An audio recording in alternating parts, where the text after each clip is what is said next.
नमस्ते सभी को। मीना हैप्पी किचन में आपका बहुत बहुत स्वागत है। तो यहाँ पर बनाएंगे घेवर, जो बहुत ही इजी तरीके से बन गया और इतना टेस्टी जैसा कि मार्केट से। राखी आने वाली है तो ज़्यादातर राखी पर मार्केट में ये घेवर बहुत आसानी से मिलता है और बहुत ज़्यादा बिकता है और बहुत ही टेस्टी लगता है खाने में।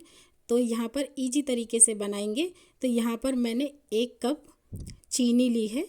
आप जैसा चीनी चाहें, जैसे आप कटोरी से मेजरमेंट करना चाहते हैं या फिर कोई कप लेना चाहते हैं तो उस तरह से 1 कप हमने चीनी ली है और उसी का आधा कप पानी चाशनी बनने के लिए रख दिया। यहाँ पर छोटा कप है बिल्कुल, उसको एक भर के हमने घी लिया है।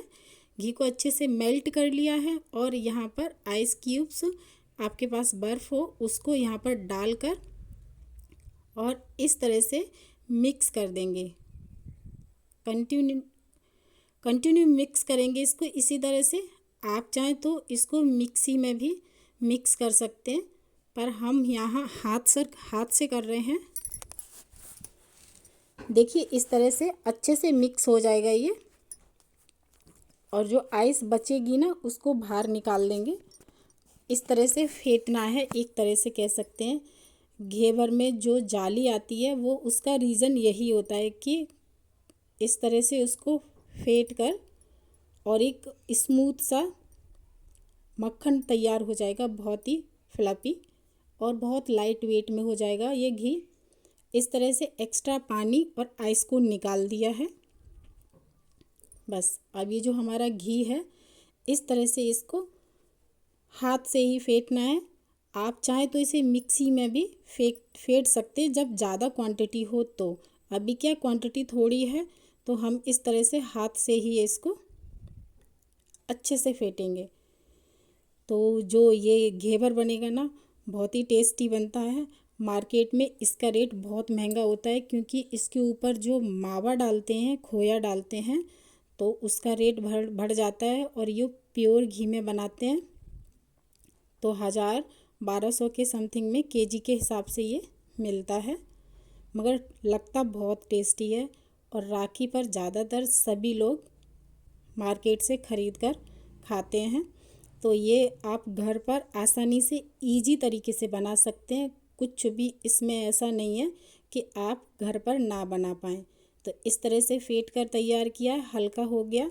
अब इसमें उसी कप से 4 कप मैदा डालेंगे, जिससे हमने घी लिया था उसी कप से नापना है। अगर आप कटोरी से 1 कटोरी घी ले रहे हैं तो 4 कटोरी मैदा डाल दें। अगर 1 चम्मच घी ले रहे हैं तो 4 चम्मच मैदा डाल दें। चम्मच छोटी बड़ी जैसे आप बनाना चाह रहे हैं। और यहाँ पर हमने ठंडा बिल्कुल चिल्ड पानी डाला है, उसमें पानी ऐड करेंगे बिल्कुल ठंडा। और ये जो बर्तन है इस बर्तन को नीचे आइस के ऊपर रखेंगे, नीचे आइस रख लेंगे, ऊपर इस बर्तन को रख लेंगे और इस तरह से बैटर तैयार कर लेंगे। मैंने उसको मिक्सी में ग्राइंड करके इस तरह से पतला बैटर तैयार कर लिया। कंसिस्टेंसी देखिए इस तरह से बिल्कुल लाइट होनी चाहिए। अब यहाँ एक बर्तन लेंगे जिसमें घेवर बनाना है। ये भगोनी है छोटी सी, तो इस भगोनी में हम आधा भगोनी कुकिंग ऑयल, जो भी आप देसी घी, रिफाइंड, मूंगफली का तेल, सनफ्लावर, जो भी आप यूज़ करें उसको यहाँ आधा भगोनी कर लें, बर्तन का आधा। और 1 चम्मच नहीं, आधा आधा चम्मच करके थोड़ा डिस्टेंस के हिसाब से ऊपर से इसको डालेंगे। गैस का फ्लेम मीडियम रखना है। तेल अच्छे से गर्म हो जाए फिर डालना स्टार्ट करेंगे। तो इस तरह से एक एक चम्मच, जो चम्मच से हम खाना खाते हैं वही चम्मच स्मॉल वाली, तो उस चम्मच को भरकर हम एक एक करके डालेंगे और बीच में इसको इस तरह से स्पेस करेंगे जिसमें ये हम कंटिन्यू डालते रहेंगे इस तरह से। तो ये इस तरह से बनकर तैयार हो जाएगा। और इसको साइड से थोड़ा सा पुश करेंगे तो अंदर तक इसको सेक देंगे। मिनिमम 7 मिनट लगेगी इसको डालने में। जो प्रोसेस होगा, छोटी छोटी चम्मच करके एक भर के डालेंगे तो 7 मिनट में ये इस तरह से। आप जो थिकनेस है वो आप अपने हिसाब से कर लें। अगर मोटा थोड़ा चाहें तो मोटा और मिनिमम 6 मिनट तो आप कंटिन्यू डालिए। तो इस तरह से ये बनकर तैयार हो जाएगा। ये जो जाली आई है उसका रीज़न यही है कि जो बैटर है बिल्कुल ठंडा था और उसको आइस के ऊपर ही रखना है। बैटर को बिल्कुल नॉर्मल नहीं रखना है। नीचे आइस का भगोना रख लें, ऊपर से बैटर वाला बर्तन रख लें और आप इसको इस तरह से थोड़ा थोड़ा करके डिस्टेंस के हिसाब से डालिए।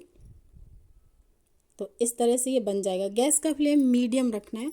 अगर जैसे ही आपका ये डाल दिया पूरा कंप्लीट हो गया तो हाई फ्लेम कर दें थोड़ी देर के लिए और इसको अच्छे से सेक लें।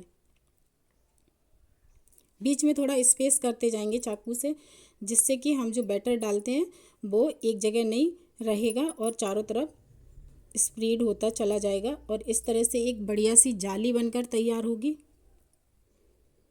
आप मोटा चाहें अगर और डालना चाहें तो इसमें और डाल सकते हैं। बीच में बिल्कुल स्पेस ना रखें, ऐसा भी कर सकते हैं। पर जब हम उठाते हैं ना तो थोड़ा सा बीच में स्पेस रहेगा तो हम ईज़िली इसको भगोनी से निकाल सकते हैं। इस बर्तन से बाहर निकालेंगे, थोड़ा सा पुश करेंगे नीचे तो ये अच्छे से सिक जाएगा। हमने चाकू से उठाने की कोशिश की तो ये चाकू से नहीं निकला। तो क्या करेंगे, जो पूड़ी तलने वाली हमारी कंछुली होती है ना, उसको ही ऐसे मैंने उल्टा करके और इस तरह से इसको आराम से निकाल लिया। अगर कोई स्टिक है छोटी सी तो आप लकड़ी से भी निकाल सकते हैं। तो घर में जो चीज़ है, किचन में ज़्यादातर पूड़ी तलने वाली कंछुली रहती है, उससे आप सारे निकाल कर इस तरह से सेक कर तैयार कर लिए मैंने। अभी प्रोसेस और है इसका। अब इनको हम साइड में रख देंगे, एक्स्ट्रा ऑयल निकल जाएगा। अब यहाँ पर क्या करेंगे, मावा लेंगे खोया, इसमें थोड़ा सा दूध डालेंगे, 1 चमचा के समथिंग। जैसा आपका मावा है उस हिसाब से थोड़ा सा दूध डाल लें कि थोड़ा सा जो मावा है वो लूज हो जाएगा। जैसे मलाई होती है उस तरह से थोड़ा सा इसको कर लेंगे। और इस तरह से मावा को मैंने दूध में मिक्स कर दिया, जिससे हम ये मावा उसके ऊपर घेवर के ऊपर डालेंगे। अब देखिए कितने बढ़िया बन गए ये। और इनको एक साथ इकट्ठा रख लेंगे, नहीं तो एक एक करके इनके ऊपर से चाशनी, जो चाशनी बनाई है उसको यहाँ पर डालेंगे। देखिए 4 कप थे, छोटा कप था बिल्कुल, जैसे खाने वाली चम्मच होती है वो 1 कप में 2 चम्मच बनी होगी। इस तरह से जो चाशनी बनाई वो चाशनी इस पर डाल देंगे। चाशनी में इलायची और थोड़ा सा फूड कलर और केसर ऐड कर सकते हैं। और इस तरह से सभी घेवर के ऊपर हम यहाँ पर चाशनी डाल देंगे, एक एक करके घेवर पर। और नहीं तो एक साथ सबको इकट्ठा करके ऊपर से चाशनी डाल दें, सभी में ये चली जाएगी। मीठा आप अपने हिसाब से कर सकते हैं। मावा में चाहें तो चीनी डालें या नहीं डालें। जो मावा हमने दूध डालकर पतला किया थोड़ा सा खोया को, तो खोया को इसके ऊपर से डाल दें। अब खोया डालना आपके ऊपर है, आप ज़्यादा डालना चाहें तो ज़्यादा भी डाल लें, थोड़ा डालना चाहें तो थोड़ा भी। ये हल्का थोड़ा मावा और ये जो घेवर है इसका टेस्ट और कॉम्बिनेशन जो बनता है बहुत ही टेस्टी लगता है। तो इस तरह से ये देखो सब पर मैंने मावा डालकर रेडी कर दिया है। देखने में तो अच्छा लग ही रहा है, ये खाने में भी बहुत टेस्टी है और हेल्दी है। मार्केट से कई गुना हेल्दी और सस्ता भी बन गया है। तो इस तरह से बनाएं, खाएं, इंजॉय करें। घेवर पसंद आए, वीडियो पसंद आए तो इसे कमेंट करें, शेयर करें, सब्सक्राइब करें और लाइक करें। और घर पर आप लोग ज़रूर बनाएं। राखी का त्यौहार है तो इसे 1-2 बार घर पर ही पहले बनाकर ट्राई करें और खाएं और ज़रूर बनाएं इसको। Thank you for watching.